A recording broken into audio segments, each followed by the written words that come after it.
अस्सलाम वालेकुम दोस्तों, ड्रामा सीरियल मन मस्त मलक एक बहुत ही दिलचस्प मोड़ पे पहुंच चुका है। मिन्हा जो इस मंसूबे से उनके घर में आई थी कि उसकी शादी कबीर से हो जाएगी और दोनों बहनें घर पे राज करेंगी, लेकिन जब उसे अपना ख्वाब टूटता हुआ दिखाई दिया तो उसने अजीबोगरीब हरकतें करना शुरू कर दी। वो जाके कबीर के बिस्तर पे सो जाती है। ये बात जब रिया देखती है तो उसे बड़ा गुस्सा आता है। वो घर छोड़ के चली जाती है।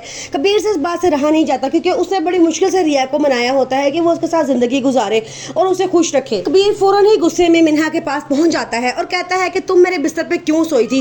वो रोना धोना शुरू कर देती है और कहती है कि मैंने जानबूझ के ऐसा नहीं किया है। कबीर को बड़ा गुस्सा आता है। वो कहता है कि सब कुछ तुमने जान के ही किया है और तुम्हारी नीयत गलत ही थी। अगर तुम अपनी हरकतों से बाज ना आई तो मैं तुम्हें उठा के वहीं फेंक आऊंगा जहाँ से मैं तुम्हें लेकर आया था। ये बात है कि वो गुस्से से वहाँ चला जाता है। कबीर की मम्मा ये सारी बात सुनती हैं तो उन्हें बड़ा गुस्सा आता है। वो मिन्हा से कहती है तुम क्या समझती थी कि मैंने अगर रिया से ये बात कह दी है कि अगर वो घर छोड़ के गई तो मैं तुम्हारी और कबीर की शादी करवा दूंगी, तुम इस बात पे पक्की ही हो गई हो।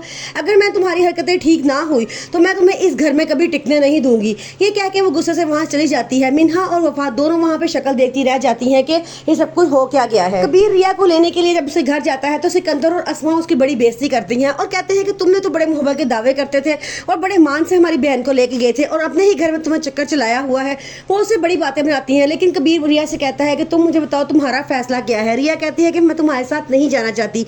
कबीर को इस बात का बड़ा दुख होता है। वो वहाँ से वापस आ जाता है। रिया अपने भाई की शादी की तैयारी में मसरूफ हो जाती है। वो कहती है कि मेरा एक ही भाई है और उसकी शादी है और मैं उसकी तमाम तैयारियां खुद अपने हाथों से करूंगी, बहुत प्यार सा तैयार होंगी। लेकिन आहिस्ता आहिस्ता उसके चेहरे पे अफसुर्दगी दिखाई देती है। वो दिल से कह नहीं, ये सारी बातें दिल से नहीं कह रही होती क्योंकि वो भी अब कबीर को मिस करने लगी होती है। मिन्हा अब एक और नई चाल चलती है। वो हाथ में जहर की गोलियां पकड़ लेती है और कहती है कि आप सब पूरी तरह से परेशान हो, मैं अपनी जिंदगी ही खत्म कर लूंगी, आप लोगों की जिंदगियों से दूर चली जाऊंगी ताकि आप लोगों को यकीन आ जाए कि मैं गलत नहीं थी। ये कह के वो गोलियां मुंह में डालती है। साथ ही कबीर देख लेता है और उसे रोकता है, कहता है कि मिन्हा ये क्या बेवकूफ़ी है। लेकिन मिन्हा गोलियां मुंह में डाल चुकी होती है। उसकी हालत बहुत ज़्यादा ख़राब हो जाती है और उसे अस्पताल पहुंचाया जाता है। मिन्हा कबीर के लिए खाना गर्म कर रही होती है। रिया गुस्से में किचन में आ जाती है और चीखते हुए कहती है तुम्हें किसने हक दिया है इसके काम करने का। मिन्हा अब खामोश होने वाली नहीं होती। वो साफ साफ कहती है कि जब तुम यहाँ पे क्यों आई हो, जब मैं यहाँ मौजूद हूँ अपने शोहर के काम करने के लिए, तो तुम्हारा क्या बनता है कि तुम आके मेरे शोहर के काम करना शुरू कर दो।